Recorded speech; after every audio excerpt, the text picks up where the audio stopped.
Baik, assalamualaikum warahmatullahi wabarakatuh. Saya Reksi Veto Galung dengan NIM 2215022045. Di sini akan membahas tentang materi pada perkuliahan pengolahan sinyal digital yang diampu oleh Ibu Lia. Sebelumnya maaf jika ada suara yang mengganggu Ibu. Baik, saya akan lanjutkan. Di sini saya akan menjelaskan apa itu amplitudo sinyal, periode sinyal, frekuensi sinyal, dan fasa sinyal. Amplitudo sinyal, yang pertama, amplitudo sinyal. Amplitudo sinyal adalah besaran yang mengukur seberapa besar perbedaan antara nilai maksimum dan minimum dari suatu sinyal dalam konteks gelombang. Amplitudo merupakan tinggi gelombang dari posisi keseimbangannya. Pada sinyal audio mengindikasikan seberapa keras atau lemah suara yang dihasilkan audio.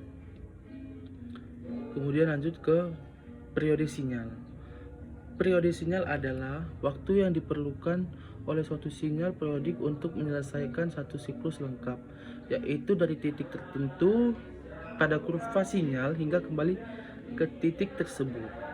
Dalam konteks gelombang,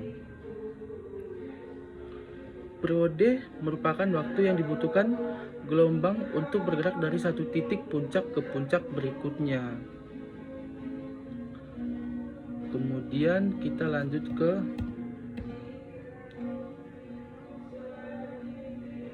selanjutnya, frekuensi sinyal. Frekuensi sinyal adalah jumlah siklus yang terjadi dalam suatu satuan waktu tertentu. Dalam konteks gelombang, frekuensi mengacu pada seberapa sering gelombang berulang dalam satu detik.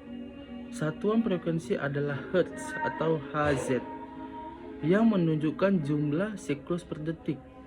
Frekuensi sangat penting dalam sinyal audio karena menentukan tinggi rendahnya suara yang dihasilkan.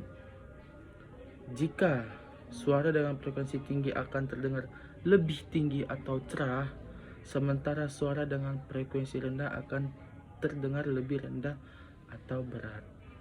Dalam sinyal listrik, frekuensi juga penting terutama pada sinyal-sinyal yang berhubungan dengan daya listrik AC, di mana frekuensi menentukan karakteristik kelistrikan dari sinyal tersebut. Fase sinyal atau fasa sinyal. Fasa sinyal adalah mengacu pada posisi relatif suatu gelombang atau sinyal terhadap titik referensi dalam siklusnya. Ini dapat dianggap sebagai sudut atau dalam derajat atau radian yang menunjukkan seberapa jauh sih gelombang telah maju atau mundur dari titik awal siklusnya itu. Nah, dalam konteks gelombang sinusoidal, fasa sering diukur relatif terhadap titik nol dari siklus gelombang.